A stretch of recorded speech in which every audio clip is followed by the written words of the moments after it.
As NBC News examines America's incarceration crisis with its Justice for All series, we go to Florida, where more than 1.4 million former prisoners had their access to the ballot restored last November, after a majority of voters approved an amendment to restore voting rights to most residents with felony convictions.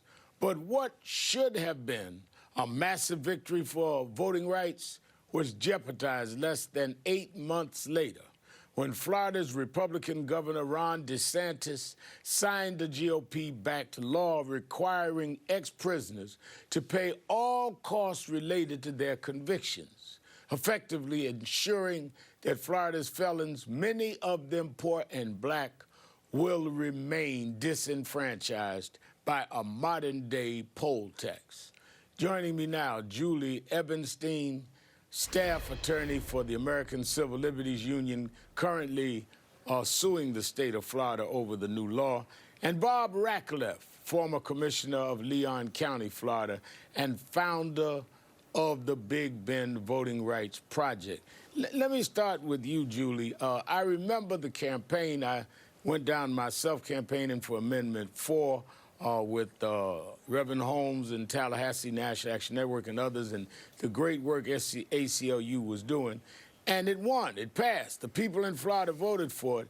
And then all of a sudden they come with this bill, the Republicans in the state legislature, that in many ways took away what the voters had voted to make law. Explain to me what happened and what can be done about this. Well, it's exactly as you said, Reverend. It was a tremendous victory for democracy when Floridians last fall amended their constitution to return the right to vote to people with most felony convictions who had finished their sentence.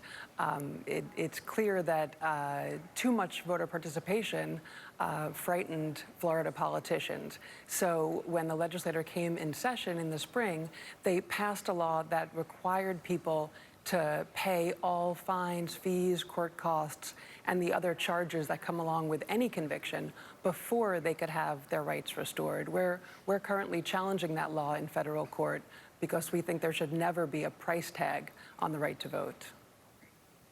Now, there's a hearing on, I believe, October 7th. What do you expect that will be the outcome of that? What will be the arguments? Well, we hope it'll go well. We're seeking preliminary relief. There is a presidential preference primary coming up in March, and we want to make sure that the probably over 1 million people who had their rights restored by Amendment 4 are not shut out of democracy for the upcoming March and local elections simply because they can't afford to pay these exorbitant fines and fees. Now, Bob, you are on the ground. You're in the trenches really dealing with the hard gut work here. And one of the things that I've come to find out is that when they said they pay for all of the court costs and whatever the costs that are attributed to their conviction, this is not restitution for a crime. This is court costs and other items like that. We find that only 18% of the 1.4 million that had their rights restored, only 18% had a zero balance. So you're talking about 82% of the people that benefited from this law will not be able to vote if we are, ACLU is not successful in turning this around. And also, you've been on the ground identifying, going door to door, you and your organization, because there's really been no effort to really even come out and bring a lot of these people out to register to vote. Tell us what you found on the ground doing the hard work. Well, I can tell you that first we learned that the only way to reach the ex-felons in Florida is to go to their houses.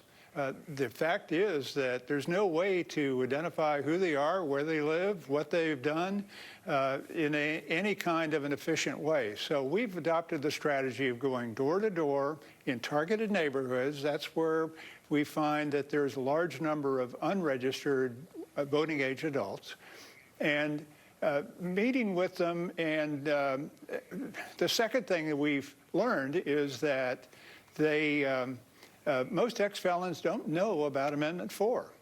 Now, you and I know about it because we read the newspapers and we watch wonderful television shows like yours, but we don't.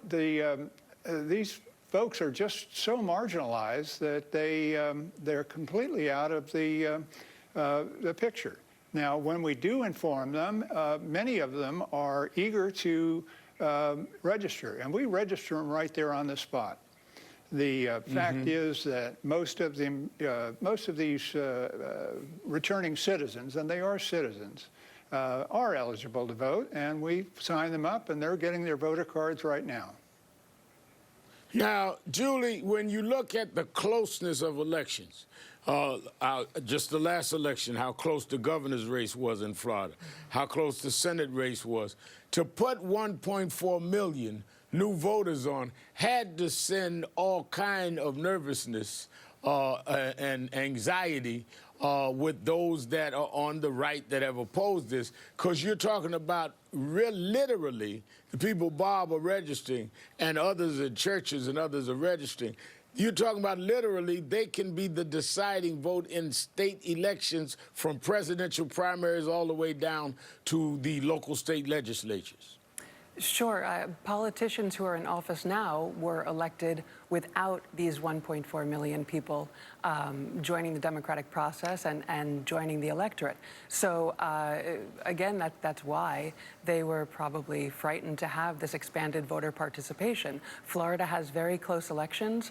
Many statewide elections are decided by a few hundred, a few thousand, not that many people. So expanding the electorate in this way could have a lot of different effects.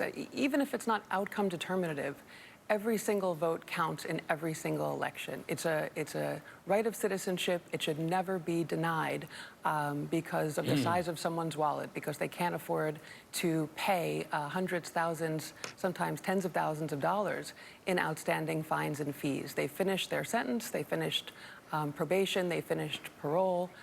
These are people who have returned to their community, have returned to their lives, and deserve the second chance that the Florida voters decided that they should be given. They should exercise. That the Florida voters decided. That the Florida voters decided and won at the ballot, brother. I'm going to have to leave it there. We're out of time. Thank you, Julie. Thank you, Bob. Up next, my